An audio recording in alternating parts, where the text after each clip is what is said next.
ಇವತ್ತು ನಾನು ಕೇಸರಿ ಬಾತ್ ಮಾಡಿ ತೋರಿಸ್ತಾ ಇದ್ದೀನಿ. ಪೈನಾಪಲ್ ಕೇಸರಿ ಬಾತ್. ಅದಕ್ಕೆ ಏನೇನು ತೊಗೊಂಡಿದ್ದೀನಿ ಅಂತ ಹೇಳ್ತೀನಿ. ಬೇಣಿ ರವೆ ತೊಗೊಂಡಿದ್ದೀನಿ, ತುಪ್ಪ, ಸಕ್ಕರೆ, ಕೇಸರಿ ಹಾಲಲ್ಲಿ ನೆನೆಸಿಟ್ಕೊಂಡಿದ್ದೀನಿ, ಪೈನಾಪಲ್ ಒಂದು ಅರ್ಧ ಭಾಗದಷ್ಟು ತೊಗೊಂಡಿದ್ದೀನಿ, ಗೋಡಂಬಿ, ದ್ರಾಕ್ಷಿ, ಏಲಕ್ಕಿ. ಹೇಗೆ ಮಾಡೋದು ಅಂತ ಹೇಳ್ತೀನಿ. ಕೇಸರಿ ಬಾತ್ ಮಾಡಲಿಕ್ಕೆ ಅಳತೆ ಹೇಳ್ತೀನಿ. 1 ಬೌಲ್ ರವೆ ತಗೊಂಡ್ರೆ 1.5 ಬೌಲಷ್ಟು ತುಪ್ಪ ತೊಗೊಳ್ಬೇಕು. 1 ಬೌಲ್ ರವೆಗೆ 2 ಬೌಲಷ್ಟು ಸಕ್ಕರೆ ತೊಗೊಳ್ಬೇಕು. ಸಕ್ಕರೆನ ಸ್ವಲ್ಪ ಹೆಚ್ಚು ಕಡಿಮೆ ಮಾಡ್ಕೊಬೋದು. 1.5 ಬೌಲ್ ಹಾಕಿದ್ರೂ ನಡೆಯುತ್ತೆ, ಆದರೆ 2 ಬೌಲ್ ಹಾಕಿದ್ರೆ ಕರೆಕ್ಟ್ ಅಳತೆ. ಇದನ್ನು ತುರಿದು ತೊಗೊಳ್ಬೇಕು.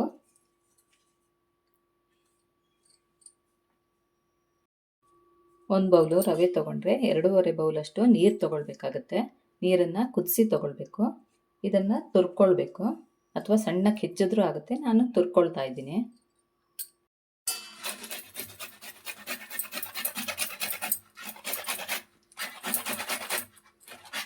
ಹೆಚ್ಚಿ ಹಾಕೋ ಬದಲು ಹೀಗೆ ತುರಿದು ಹಾಕಿದ್ರೆ ಫ್ಲೇವರ್ ಚೆನ್ನಾಗಿರುತ್ತೆ ಮತ್ತು ಟೇಸ್ಟೂ ಚೆನ್ನಾಗಾಗುತ್ತೆ.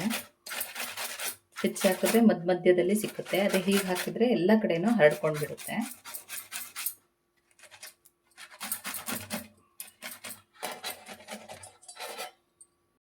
ಮೊದಲಿಗೆ ಒಂದು ಬಾಣಲಿ ತೊಗೊಳ್ಬೇಕು. ತುಪ್ಪ ಹಾಕ್ಕೊಳ್ತೀನಿ. 1 ಬೌಲ್ ತುಪ್ಪ ಹಾಕ್ಕೊಂಡಿದ್ದೀನಿ.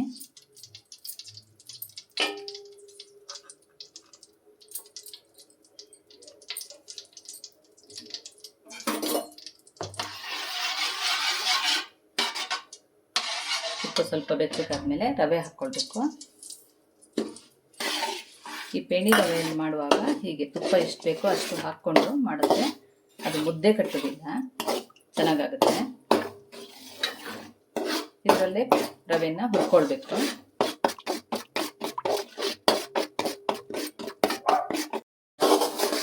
ಇದು ಸಣ್ಣ ರವೆ ಆದ್ದರಿಂದ ಜಾಸ್ತಿ ಹುರಿಯೋದು ಬೇಡ, ಸ್ವಲ್ಪ ಹುರಿತಿದ್ದಂಗೆ ಆಗ್ಬಿಡುತ್ತೆ.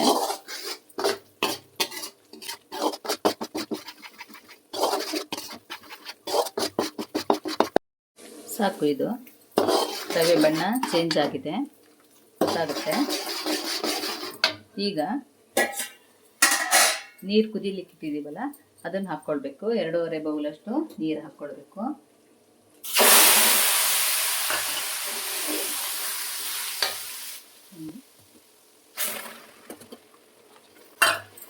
ಒಂದು ಬೌಲಿಗೆ 2.5 ಬೌಲು ನೀರು ಹಾಕ್ಕೊಂಡ್ರೆ ಕರೆಕ್ಟ್ ಆಗುತ್ತೆ. ಯಾವಾಗಲೂ ಕುದ್ದಿರೋ ನೀರನ್ನೇ ಹಾಕ್ಕೊಳ್ಬೇಕು. ಅಂತ ತಣ್ಣಗಿರೋ ನೀರು ಹಾಕಿದ್ರೆ ಆಗಲ್ಲ, ರವೆ ಬೇಯಬೇಕಲ್ವ.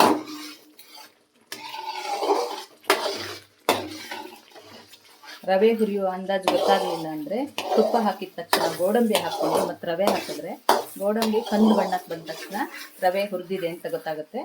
ಆವಾಗ ನೀರು ಸೇರಿಸ್ಕೊಳ್ಬೋದು, ನೀವು ಹಾಗನ್ನು ಮಾಡ್ಕೊಳ್ಬೋದು. ಈಗ ತುರಿದಿರೋ ಪೈನಾಪಲ್ ಹಾಕ್ಕೊಳ್ತೀನಿ.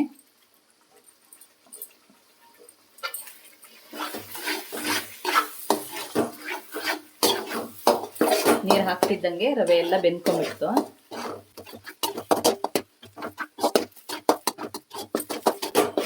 ಮೀಡಿಯಂ ಫ್ಲೇಮಲ್ಲೇ ಬೇಯಿಸ್ಕೊಂಡ್ರೆ ಒಳ್ಳೆಯದು.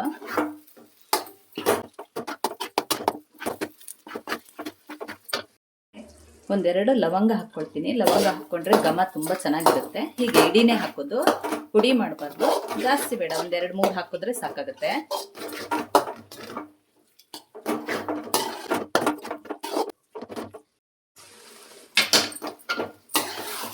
ರವೆ ಕ್ಲೀನಾಗಿ ಬೆಂದು ಗಟ್ಟಿ ಆಗ್ತಿದೆ. ಈ ಟೈಮಲ್ಲಿ ಸಕ್ಕರೆ ಹಾಕ್ಕೊಳ್ಬೇಕು. 1ಕ್ಕೆ 2 ಬೌಲಷ್ಟು ಸಕ್ಕರೆ ಹಾಕ್ತಿದ್ದೀನಿ ನಾನು.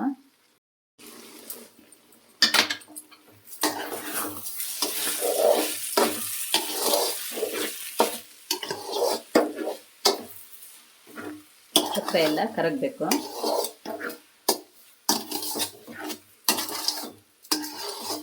ಪಾಕ ಎಲ್ಲ ಬರೋದು ಬೇಡ. ಕೆಲವರು ತುಂಬ ಮುಗಿಸ್ತಾರೆ, ಪಾಕ ಬರುತ್ತೆ, ಪಾಕ ಬರಬಾರ್ದು. ಸಕ್ಕರೆ ಎಲ್ಲ ಕರಗ್ಕೊಂಡು ಹೊಂದ್ಕೊಂಡ್ರೆ ಸಾಕು. ಇದಕ್ಕೆ ಅವಾಗ ಕರೆಕ್ಟಾಗಿ ಆಗುತ್ತೆ.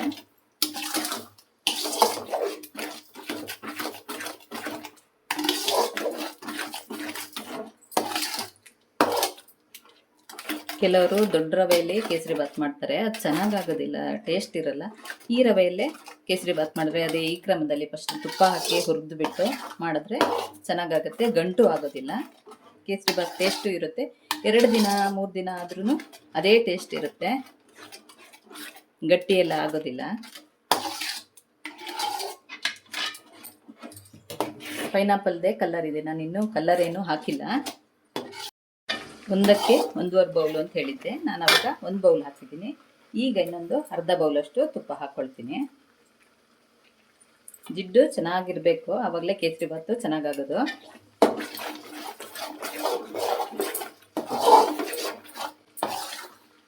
ಏನು ಯಾವಾಗಲೂ ಮಾಡ್ತೀವ, ಅಪರೂಪಕ್ಕೆ ಮಾಡೋದಲ್ವಾ, ಅವಾಗ ಎಷ್ಟು ಬೇಕೋ ಅಷ್ಟೇ ಕರೆಕ್ಟಾಗಿ ಅಳತೆ ಎಲ್ಲ ಹಾಕಿ ಚೆನ್ನಾಗಿ ಮಾಡಿಕೊಂಡ್ರೆ ತಿನ್ನಲಿಕ್ಕೂ ಚೆನ್ನಾಗಿರುತ್ತೆ.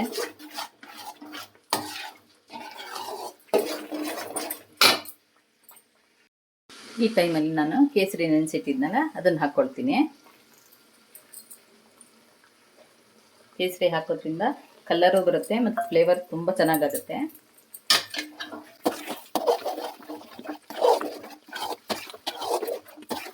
ಕೇಸರಿ ಹಾಕಿದ್ಮೇಲೆ ಏಲಕ್ಕಿ ಪೌಡ್ರ್ ಹಾಕ್ಕೊಳ್ತೀನಿ.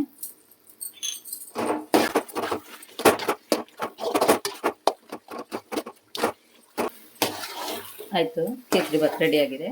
ಇದಕ್ಕೆ ಗೋಡಂಬಿ ದ್ರಾಕ್ಷಿ ಹುರಿದು ಹಾಕ್ಕೊಳ್ತೀನಿ. ನಾನು ಫಸ್ಟು ತುಪ್ಪ ಹಾಕಿದಾಗಲೇ ಗೋಡಂಬಿ ದ್ರಾಕ್ಷಿ ಹಾಕಿದ್ರು ಆಗ್ತಾಯಿತ್ತು, ನಾನು ಹಾಕಲಿಲ್ಲ. ಈಗ ಹಾಕ್ಕೊಳ್ತೀನಿ, ತುಪ್ಪದಲ್ಲಿ ಹುರಿದು ಹಾಕ್ಕೊಳ್ತೀನಿ. ಇದು ಸ್ಟವ್ ಆಫ್ ಮಾಡ್ತೀನಿ. ರೆಡಿಯಾಗಿದೆ ಕೇಸರಿ ಬಾತು. ಒಂದು ಬಾಣಲಿ ತಗೊಂಡು ತುಪ್ಪ ಹಾಕ್ಕೊಳ್ತೀನಿ.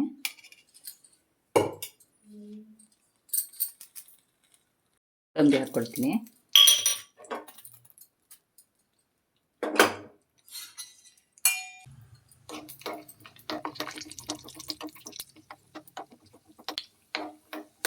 ಈಗ ದ್ರಾಕ್ಷಿ ಹಾಕ್ಕೊಳ್ತೀನಿ. ಹುರಿದಿರೋ ಗೋಡಂಬಿ ದ್ರಾಕ್ಷಿನ ಕೇಸರಿ ಬಾತಿಗೆ ಹಾಕ್ಕೊಳ್ತೀನಿ.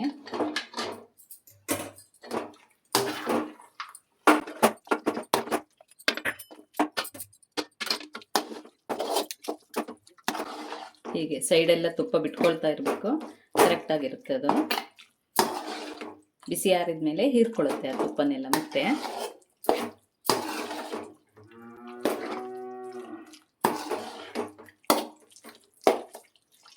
ಸಾಕು, ರೆಡಿಯಾಗಿದೆ ಕೇಸರಿ ಬಾತು.